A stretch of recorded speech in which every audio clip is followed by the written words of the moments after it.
दावत देता हूँ कि वह आए और रूहानी तब्दीली और इस्लाही इनकलाब पर तकरीर पेश करे।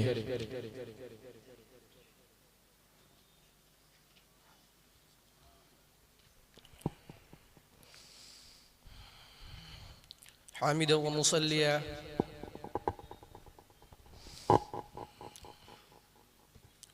अम्मा बाद क़ाल अल्लाहु तआला इन्नल्लाह ला युग़य्यिरु मा बिक़ौमिन हत्ता युग़य्यिरु मा बिअन्फुसिहिम।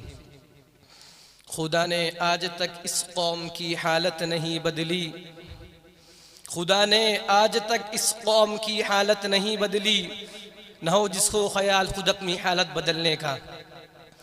मोहतरम हजरात, मुसलमान आजकल जिन परेशानियों से दो चार है, जिस तरह वो हर जगह मुसीबत की ज़िंदगी बसर कर रहे हैं, वो सब पर रोज़े रोशन की तरह आया है। आज उम्मत मुस्लिमा एक नाजुक मोड़ से गुजर रही है, हर जगह इज़्तिराब व मायूसी के आलम में है। किस्म किस्म के उस पर हमले हो रहे हैं, तरह तरह से उसे सताया और आजमाया जा रहा है। कहीं जुल्म सितम की चक्की में पीस कर उसका इम्तिहान लिया जा रहा है, कभी उसके मासूम बच्चों को शहीद, औरतों को बेवा करके उसे आजमाइश में डाला जाता है, कभी उसके फिक्र और नजर पर हमला करके उसकी जांच की जाती है। ये दुनियावी कायदा नहीं बल्कि खुदाई कानून भी यही है। अल्लाह ताला भी रंजो अलम और खुशियों मसरत देकर इंसान को आजमाता है। लियब्लुवकुम अय्युकुम अहसनु अमला, तुमको आजमाता है ताकि मालूम हो जाए कि इस आजमाइश में कौन पूरा उतरता है, इस इम्तिहान में कौन आला नंबरात से कामयाब होता है। लेकिन दोस्तों, आज का मुसलमान इन सब आजमाइशों के बावजूद उसी तरह अपनी जिंदगी बसर कर रहा है। उसे किसी चीज की परवाह नहीं, वो गिरदो पेश के माहौल से बेखबर है, अपनी कश्ती आयात को आगे बढ़ा रहा है। अगर उसे सोच है तो पेट की, अगर उसे फिक्र है तो ऊंचे ऊंचे और बुलंद बुलंद मकाना तामीर करने की, अगर उसकी ख्वाहिश है तो मालो दौलत जमा करने की, अगर उसकी तमन्ना है तो दुनिया के बड़े बड़े मनसब और उहदे हासिल करने की। इंसान ये सोचता है कि वो तमाम सामान जमा करके परेशानी छुटकारा पा सकता है, उसे सुकून की मंजिल नसीब हो सकती है, तो वो इसकी खाम ख्याली है। अगर उसे सुकून और आज चाहिए तो उसे सिर्फ अपने मिली तशख़्ख़ुस, अपने को कुरान के साँचे में डालने, इस्लाम का सच्चा सिपाही बनने और खुदा की याद में मिल सकती है। नबी करीम सल्लल्लाहु अलैहि वसल्लम से इश्क़ बढ़ाने के साथ रिश्ते मोहब्बत उस्तवार करने में मिल सकती है। हजरात, अल्लाह ताला उसी वक्त इस कौम में तग़य्युर और तब्दीली पैदा करते हैं जब वो कौम खुद भी अपने अंदर इनक़िलाब पैदा करने की कोशिश करे। मुसलमानों को चाहिए अपने तने मुर्दों में जान डालने की सही करे, अपने जिस्म में रूहानी तब्दीली और इस्लाही इनक़िलाब पैदा करने की कोशिश करे। हमारी ये तमन्ना हो के हम आकाश की बुलंदियों तक पहुँचे, सितारों पर कमंदे डाले, पूरी दुनिया में इस्लामी इनक़िलाब पैदा करे, कायनात की सारी चीजें एक ही परवरदिगार को अपना मुश्किल कुशा समझे और उसी के आगे अपना सर झुकाए। सहाबा किराम रज़ियल्लाहु अन्हुम के दिलो दिमाग में यही बात थी। उन्हें अपने पेट से ज्यादा इस्लाही तब्दीली की फिक्र थी। उन्हें फलक बोस इमारतों से पहले अपने अतराफ सल्तनत के दूसरे भाइयों के बेहसी और बेकसी की फितरत थी। इसलिए उनकी जात से दुनिया में एक अजीब इनकलाब बर्पा हो गया।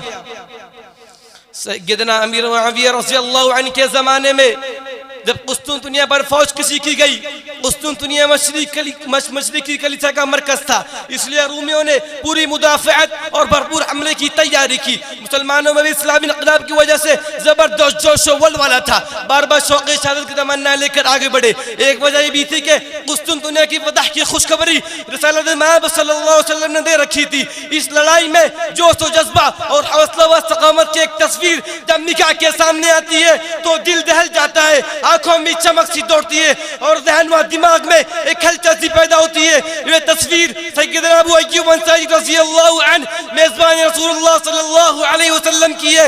नईफ़ व नज़ार, लाग़र व नाथवा, कमजोर हड्डियों का ढांचा, बुढ़ापे का ज़ुअफ़, जिस्म पर सिर्फ गोश्त का नाम और निशान, बहुत ही निढाल लेकिन इस्लामी हमीकत, दीनी गैरत, मजहबी जोश, खुदा की पनाह, आवाज में ऐसी कड़क, गुफ्तार में ऐसा एतमाद, तो इनक़िलाब पैदा करने के लिए काफी।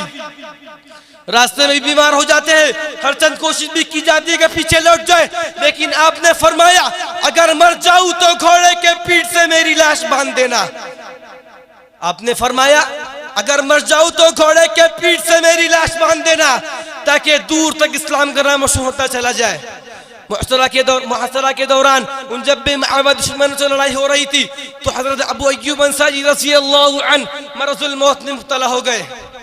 आखिरी सांसें जारी है, मौत का फरिश्ता रूह निकालने के लिए खड़ा है। यजीद बिन मुआविया रज़ी अल्लाहु अन्हु ने आपसे पूछा अगर कोई वसीयत हो तो आप फरमाइए। तो आपने फरमाया जहाँ तक मुमकिन हो सके दुश्मन की सरजमीन में ले जाकर दफन करना, ताकि कल खुदा के सामने कह सकूं कि दुश्मन से लड़ाई करते करते उन्हीं की सरजमीन में दफन हो गया हूँ।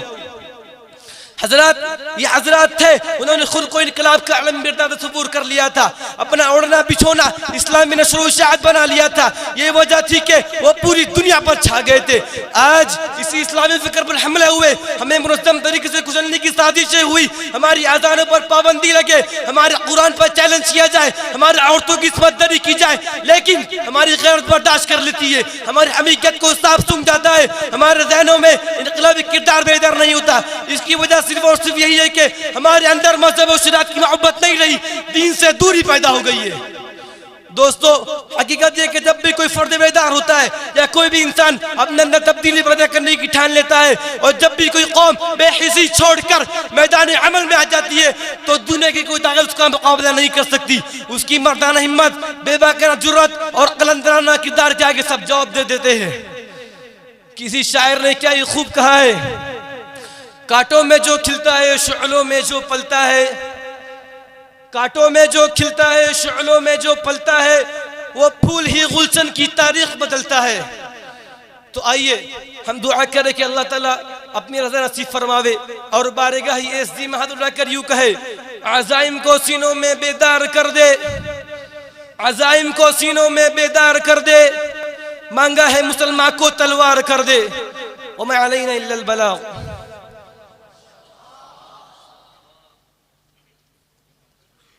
माशाअल्लाह, बेहतरीन। हमारे इस मुकर्रिर की तकरीर से मदरसे की दरो दीवार गूंज उठी है और मैं इस मुनासबत से एक शेर भी अर्ज़ करना चाहूँगा। खिताबत वजद में आए तो फिर हथियार बन जाए, खिताबत वजद में आए तो फिर हथियार बन जाए, कभी खंजर कभी नेज़ा कभी तलवार बन जाए। खिताबत की गुल अफशानी मुसल्लम है ज़माने में, खिताबत की गुल अफशानी मुसल्लम है ज़माने में, यह नजाशी के आगे जाफ़र तैयार